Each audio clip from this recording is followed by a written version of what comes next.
Para naman to sa nagre-request, paano tanggalin ang blower ng Samsung. Siyempre, yung unang step na in-upload ko noong una, tanggalin mo ng drain pan. Yung tinuro kong dalawang tornilyo, tanggalin yung mga master.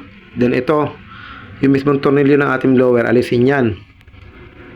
Tanggalin natin muna yung dalawang tornilyo. First step talaga, tanggalin mo muna si drain pan para maluwag tayo magtanggal ng ating blower.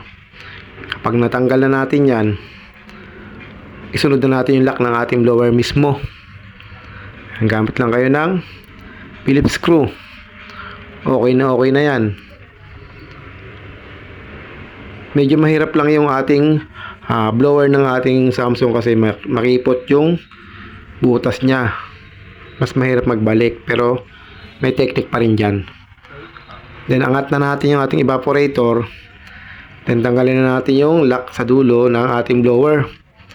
Yan, kapag nakita nyo wala nang grasa, lagay nyo na lang para mas maganda ang ikot. Then hatakin na lang yan mga master. Ganun lang kasimple. Ingat lang talaga lagi. Lalo sa pag-aangat-angat, lalo pag luma ng unit, ingat talaga ang kailangan. So okay na yan. Sana nakatulong kahit paano.